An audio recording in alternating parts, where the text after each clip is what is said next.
Good to see every one of you once again. It's a blessing to be able to come to you with this New Life podcast. And we started a series in our church teaching new leaders, teaching leaders that have been with us for some time, and then teaching leaders that have been with us for a long time. You know, sometimes we need to remind ourselves, refuel, refocus, remind ourselves concerning our standards, our beliefs, and just sharpen up our leadership skills once again. And sometimes we have to hear it and hear it and hear it. But also, we realize that we have just a whole new set of leaders that we have with us that we really, really needed to train and give them some teachings on leadership, not just biblical leadership, but also biblical leadership concerning our DNA. So some of the things that I teach, are really focused on how God has brought this ministry up, how God really revealed to our pastor over 41 years ago on how leadership in church, and throughout the years it has developed into other areas. It's gotten better. It's gotten easier to understand, and we learn as we go. But in 41 years, pastor has really given guidance by the Holy Spirit on how to raise up leaders to have excellence in our ministry, in our churches, and God has just really blessed us for over 41 years. And so as pastor has passed that down from one leader to another leader to another leader, we carry it on to all of our leadership. And so anyway, we started this back in the beginning of January. Our very first Sunday in January we started, and we have over 50 people right now in attendance every Sunday morning. We I think we've already had about what 4 sessions now, Adam? 4 sessions. We're going to do. I'm about to do 2 more. So it's going to actually take about 6 weeks, and I just want to teach you some things that we've been talking about. And those of you that are part of our leadership, this just kind of gives you some extra things to think about and hear concerning the dynamics of leadership and things like that. So I'm going to skip through some of this stuff. Pastor Kerry could not be here today. He was not feeling very good this morning, and so he was not able to be here. But I tried to get my wife up here, but it was within an hour of notice, or a couple of hours of notice, and she was like, no way. She needed some more time to think about this and pray about this. But anyway, I'll get her up here on another topic one of these days. But I just want to talk about some dynamics of leadership. This is very, very basic, some dynamics of leadership. And the marks of leadership. Number one is just really, really something that I've been preaching about. I've been practicing all of the time that I've been in ministry. It is something that has helped me to have opportunities in ministry. It has launched me into some great opportunities and places in ministry, and that is, number one, a leader must be willing to serve, okay? A leader must be willing to serve. And I'm not going to try to go through all this. If you would like all of the notes of what we are talking about, you can go to our webpage, and that webpage, Adam, is mnvlubbock.org, mnvlubbock.org. And you can go there, and on right there at the beginning, you'll see a cover page like this here. You'll click on that, and then you can download the notes. You can print it out. You can put it on your iPhone or iPad, whatever you have, and you can follow along as well. And you'll get all the stuff that we're not going to go over. Also, if you would like to hear everything that's been taught in our Sunday class, you can send us a message. Let us know. Give us your email address, and I will give it to Andres, my son-in-law, and he will get you the audio to that, okay? So, willing to serve. Mark chapter 10, 35 through 45. I'll just read this right quick. It says, Then James and John, the sons of Zebedee, came to him "Teacher," they said, "we want you to do for us whatever we ask." "What do you want me to do for you?" he asked. They replied, "Let one of us sit at your right hand and the other at your left in your glory." Wow, man, these guys were bold, man. "You don't know what you're asking," Jesus said. "Can you drink the cup I drink or be baptized with the baptism I'm baptized with?" "We can," they answered. Jesus said to them, "You will drink the cup I drink and be baptized with the baptism I am baptized with. But to sit at my right or left for me to grant is not for me to grant. These places belong to those for whom they have been prepared." When the 10 heard about this, they became indignant with James and John. In other words, a little jealousy came on them, okay? They're kind of frustrated with these guys. Jesus called them together and said, "You know that those who are regarded as rulers of the Gentiles lord it over them, and their high officials exercise authority over them.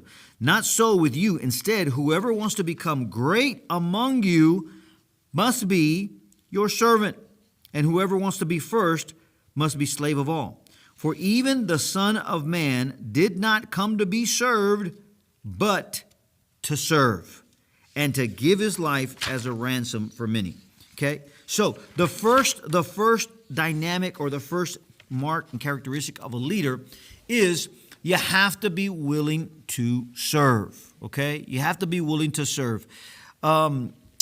Leaders that are coming up, leaders that I see that want to work in ministry, want to get into certain areas of ministry, but don't have the characteristics of wanting to serve, kind of scare me, And I'll tell you why. Because when I speak to you, I want to let you know that I've been preaching the gospel for over 35, 36 years now.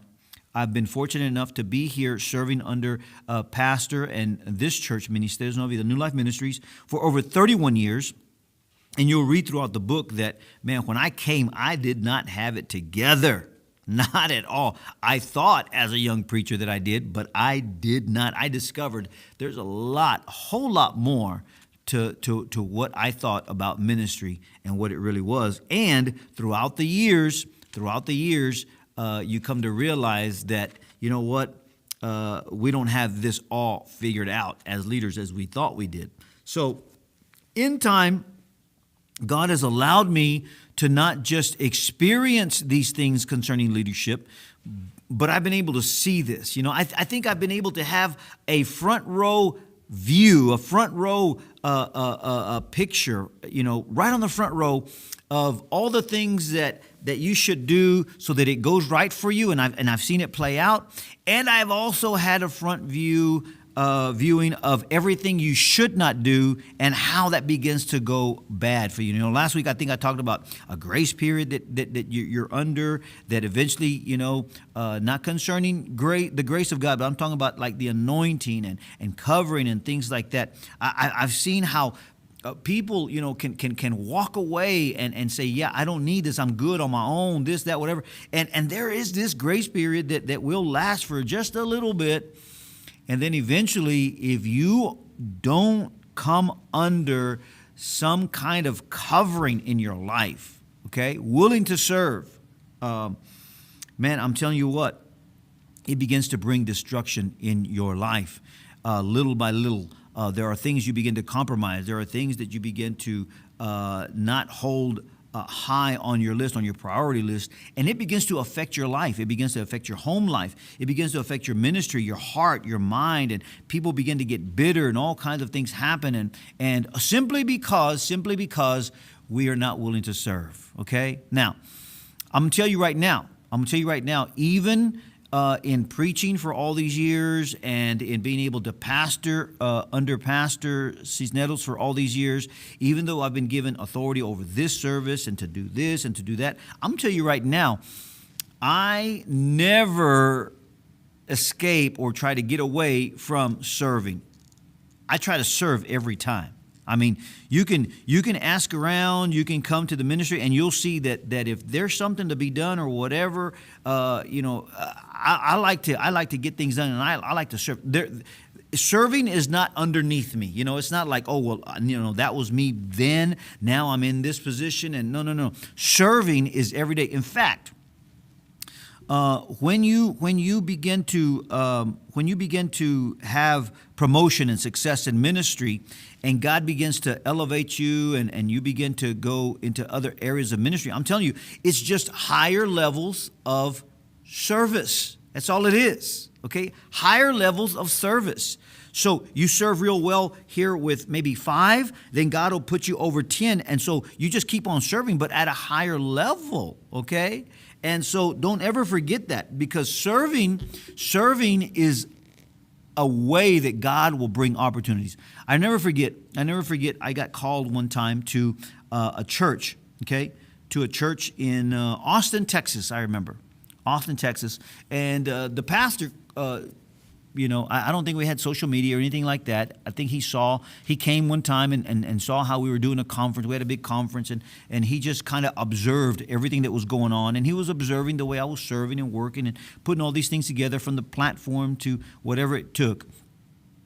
So he calls me and he asked me to go and preach at his church concerning a book that I had written on Another Man's Vineyard, and preach about serving and all these things to his congregation. And they blessed, I'm telling you, they blessed me like nobody else, okay? They took care of me. They honored me. And man, I felt so humbled. And so I had to ask him. I didn't know who this pastor was. And so I remember very vividly, we were eating at an Italian restaurant, and I asked him, I said, Pastor, so how did you get in contact with me? How did you know about me? How did you know about the ministry where I serve and what I'm doing? Did you find one of my cassette teachings? Back then we had cassettes, okay? Excuse my language. Those of you that are younger, Google cassette tapes, okay? You'll see what it looks like. But anyway, did you get one of my cassettes? Did you hear me? Did you see me on a television station? Where did you hear me? And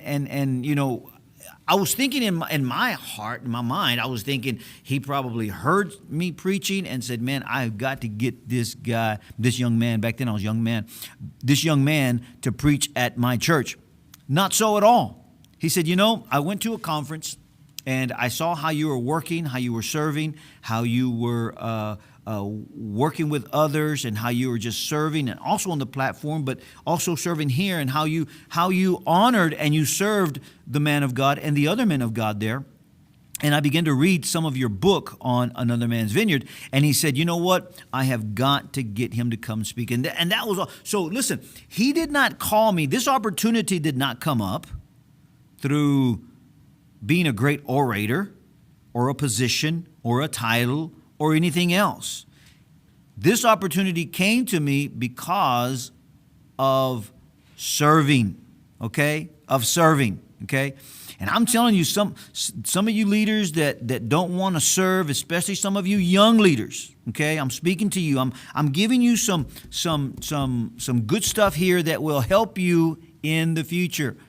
It scares me when some of you just see myself, or see pastor, or see other pastors, and you see how people honor them, and how people want to serve them, and how people just do for them. That's awesome. That'll come in time. That'll come later. I mean, God will do for you what you do for others. But it scares me when you think you can go from just being saved to maybe serving for a year or so, and then all of a sudden you get some kind of title, or you get some kind of more responsibility under you. You're over a little something, and all of a sudden it's like serving is beneath you. Like you can't do that anymore. Like you're not going to do this anymore, and like you expect all this to happen for you, and for everyone to come to your aid and your rescue and all these things. Listen.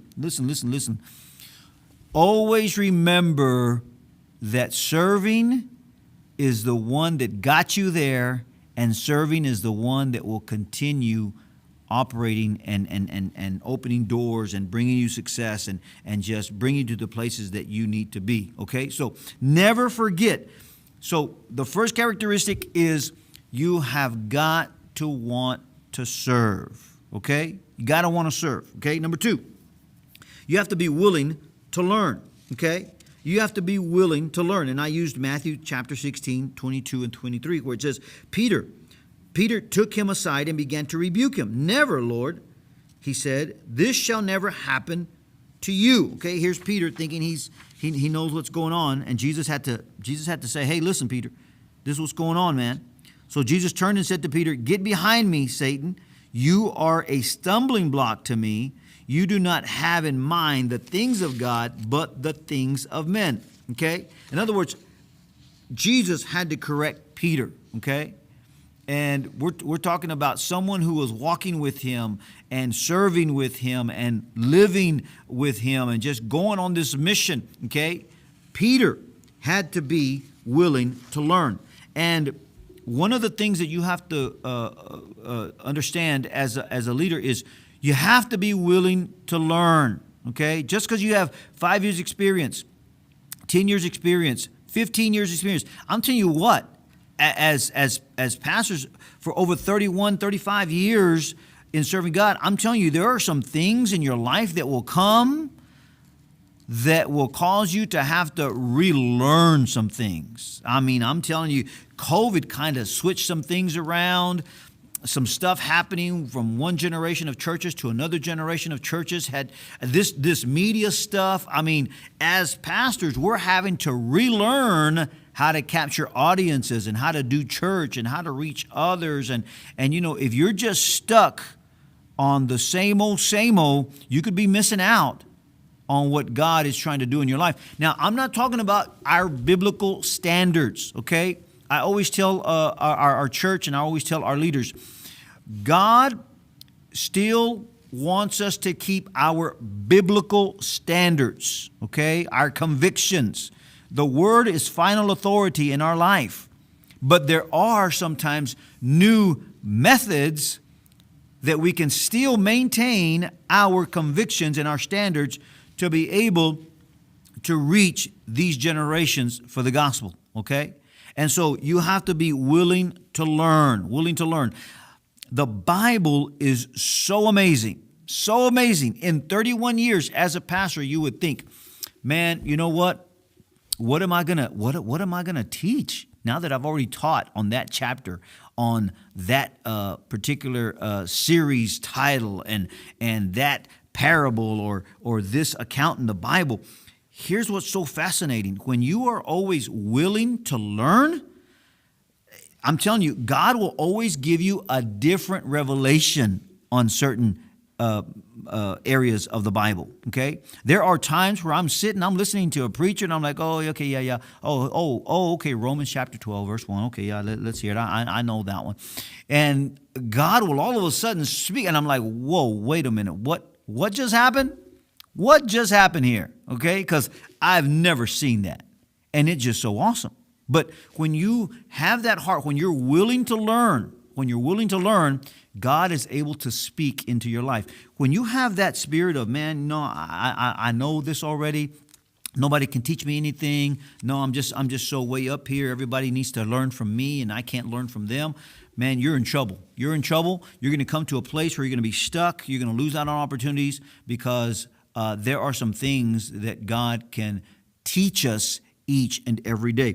It goes along with number 3, which is you have to be teachable, okay? Willing to learn and being teachable go hand in hand, okay? You got to be willing to learn and you've got to be teachable, okay? Always remember that. Never think that, oh my God, I'm just so way up here that no, God can teach you some things, whether it's through a child or through someone older than you, okay? Whether it's someone that has not as much as experience as you or someone that has a whole lot more experience than you.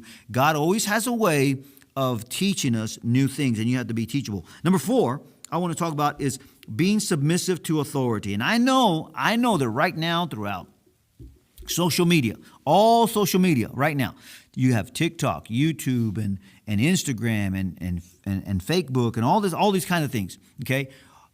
Man, I'm telling you, be careful of everyone you listen to, okay?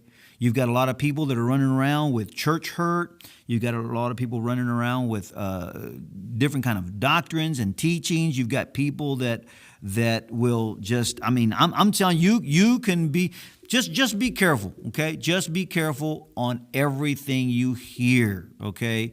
Because it will really lead you the wrong way. But Hebrews 13:17 says, obey your spiritual leaders and submit to them, continually recognizing their authority over you. For they are constantly keeping watch over your souls and guarding your spiritual welfare, as men who will have to render an account of their trust. Do your part to let them do this with gladness and not with sighing and groaning, and that would not be profitable to you either. Okay? And I know some pastors are like, man, preach that, pastor. Tell them, tell them that it is so much easier to pastor them when they are able to be pastored, okay? We're doing a series next week called Can I Get a Witness? So I know pastors right now are saying, can I get a witness, pastor? That was back in the day term we used, but I'm bringing it back next Sunday or this Sunday. Anyway, submissive to authority. We see that word as, man, we have some young people. We have some other people that have gone crazy and just, they have taken this to another level. Now, I know that there are people in authority that have abused this, okay? And I'm sorry for that. They have used this for manipulating for money, manipulating for control, manipulating for just whatever they had in their heart and their mind at the time. I told the leaders this not too long ago when we talked about this, because it was a very strong subject that we got into. And I said to them, I will never ask you, I said this, if I ever ask you to do anything illegal, unethical, or immoral, then we have issues. Don't submit to anything unethical, immoral, or illegal, okay? And that's why we have a board of directors. We have a board of pastors, elders, and deacons in our congregation, in our church. We get together every Sunday, every Wednesday. We pray together. We communicate together. We minister together. We organize together. We work together.